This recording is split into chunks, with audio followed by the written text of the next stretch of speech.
Está começando mais um Janela Educativa. Hoje nós vamos falar do mestrado e doutorado em Diversidade Cultural e Inclusão Social, coordenado pela professora Jacinta Renner, aqui da Universidade Fevale. Tudo bem, professora? Tudo bem, Lisiane. Seja bem-vindo ao nosso programa. Obrigada, eu fico muito feliz de poder estar aqui compartilhando com vocês esse momento. Que bom! Então, professora, o que será o enfoque desse programa? Certo. O programa, quando a gente fala em programa, isso subentende-se então mestrado e doutorado, né? Que é uma sequência na construção do saber dessas pessoas que são candidatas a esse programa. Então, o enfoque dele é exatamente uma discussão sobre a questão diversidade, né? O que vem a ser diversidade? Nós sabemos que as pessoas são diferentes, nós temos uma gama enorme de situações, até de exclusão social, aonde o ser diferente está incluído dentro desse contexto, que é o negro, que são as pessoas mais pobres, sim, as pessoas, as crianças abandonadas. Nós temos o próprio trabalho, o trabalho que pode ser um fator excludente, né? Nós temos uma série de situações onde nós temos presente essa questão da diversidade no Brasil e na nossa região, que é a nossa área de abrangência maior, né? Sim. Bom, a inclusão social, ela só acontece porque há diversidade, né?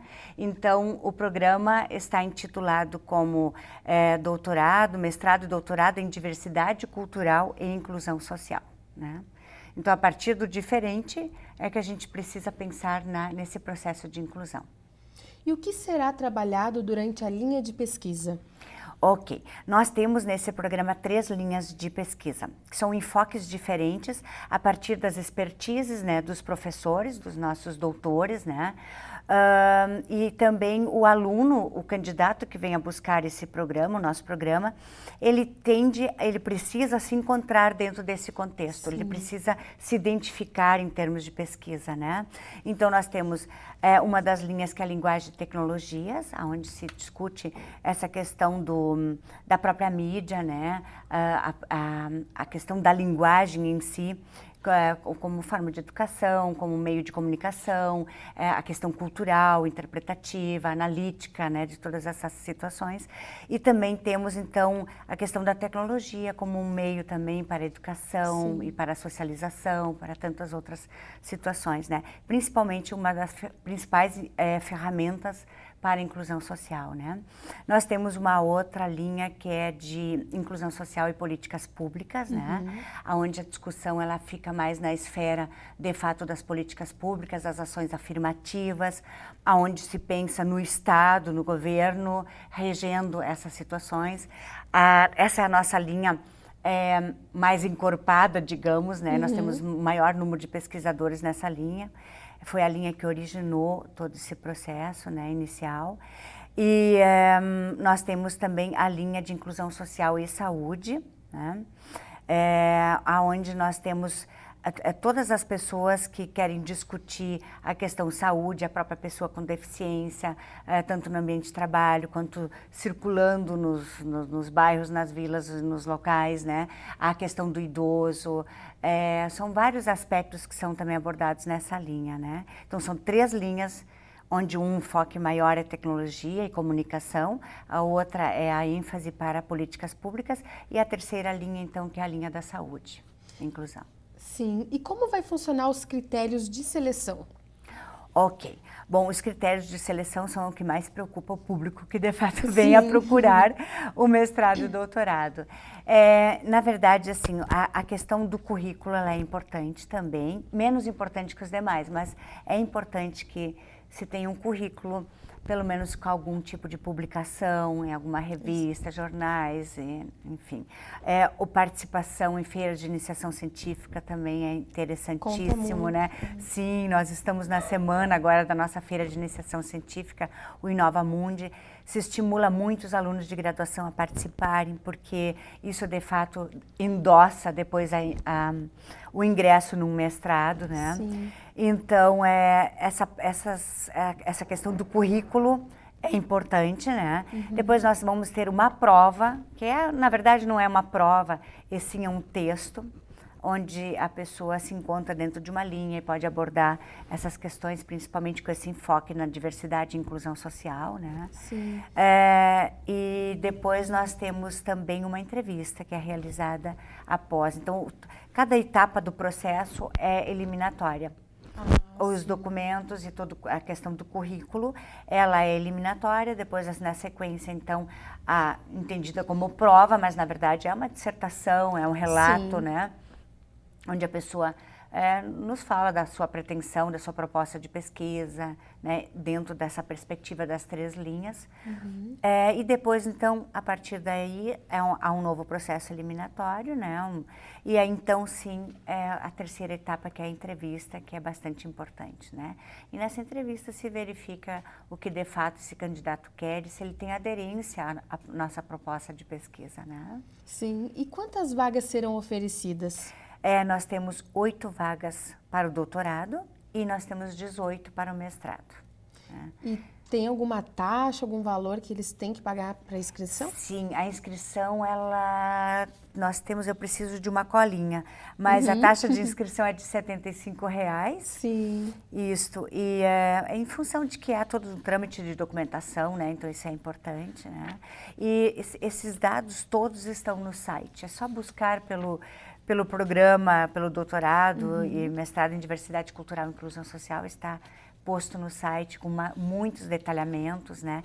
Inclusive, se deixou disponível no site também leituras para as pessoas que vierem a fazer o processo seletivo poderem se apropriar um pouco mais dos textos que a gente disponibilizou, então, no site, para a efetuação da prova depois, né? Todo o processo seletivo é importante essa leitura. Sim. E os dias e os horários do curso, como é que vai funcionar?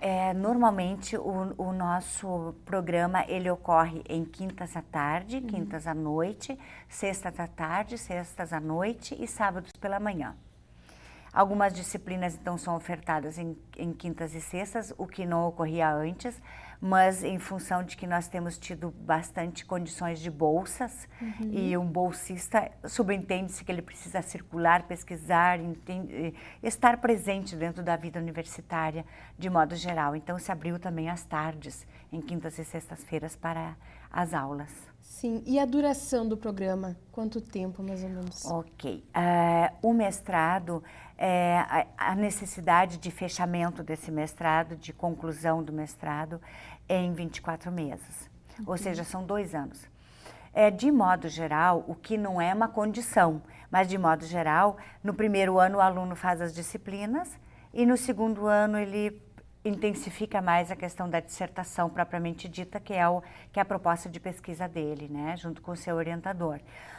O doutorado, ele deve ser concluído em 4 anos no máximo, e essas datas de 2 anos e 4 anos, que são meio estanque, não é exatamente por uma questão da universidade em si, e sim por uma questão da CAPES, que é a que nos rege, né, que rege toda a pós-graduação no Brasil.